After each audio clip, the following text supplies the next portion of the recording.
I'm standing in front of Marchenghast Castle. You know what that means. Hey friends, it's UrsulasRevenge. It's Roadmap Day. As expected, this roadmap is all about Marchenghast Castle, so let's get into it. So first, the update on February 11th is titled The Marchenghast Castle.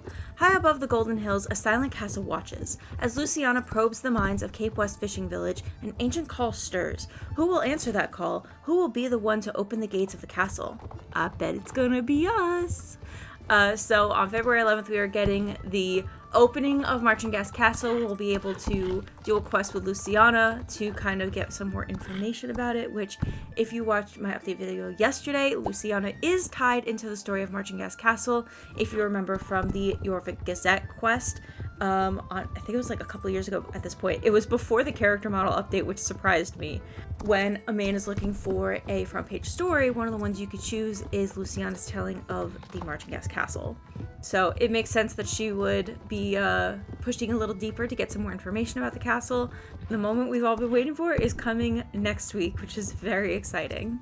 The next week, on February 18th, factions divided. And you know, every time they say factions, I get a little bit of hope in my heart, but let's see what this entails. Earning the trust of nobles and witches is a grueling task, but the effort will be needed. Between ancient traditions and the prowl of beasts, a history is revealed. The story is stained with sorrow, but it's not over yet. Okay, so it looks like we will be able to, I'm not sure if we will just be picking sides between the nobles and the witches, or if we will be able to increase our reputation with our faction for each of them one at a time, like we can for the medieval camp, which I think makes the most sense for Star Stable.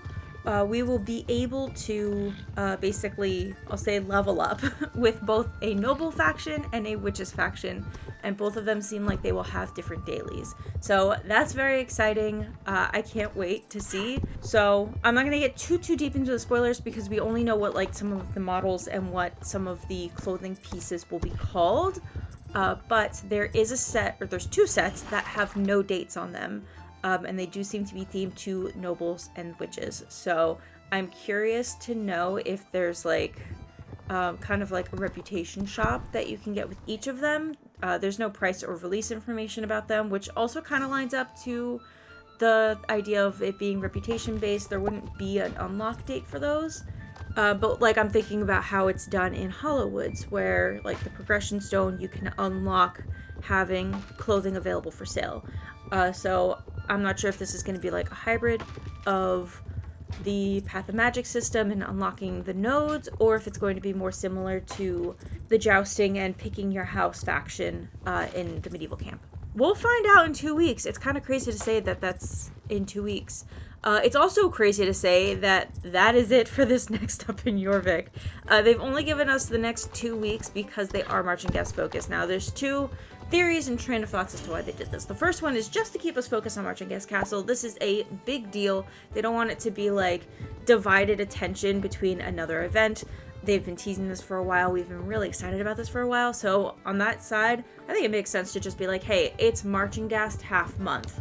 Also, I didn't get to mention, but the last line of the second week says it's not over yet, and that is because we already know, I talked about this in the blog review, Marchenghast is being released in 2 waves, 2 weeks at a time. So this is the first wave, the first 2 weeks. The next 2 weeks will be after Equestrian Festival. That gives the team more time to refine and polish what they have coming out after. So we'll have hopefully this faction work in the meantime for us to kind of put our attention on while we wait for the rest. I also think this is a good thing because it prolongs the excitement for Marchenghast Castle. For something we've been waiting for such a long time for, something that has had so much hype around it, so much mystery around it, it would be kind of disappointing if after a month of it being out, everybody was over it. And I mean, there's a high chance that people are gonna be what, for 2 weeks and now there's nothing else to do?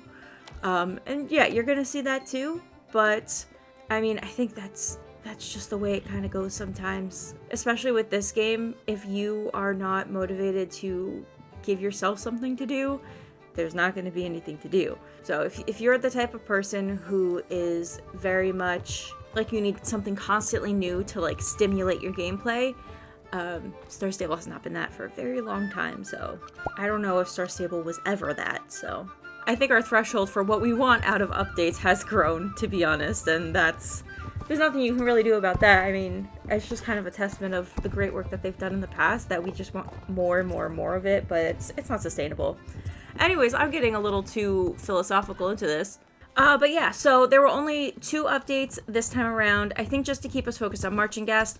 The other potential theory is that maybe whatever's coming on the 3rd week either isn't ready yet, or is going to be their next kind of like big tease.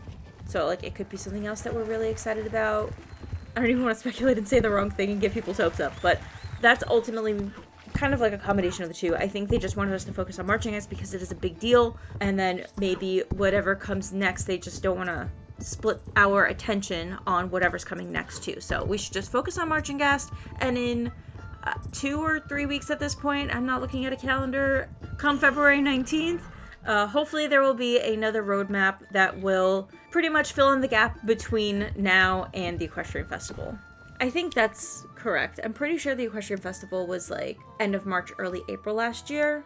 So if the next roadmap is either 4 or 5 weeks, I think that would take us to April.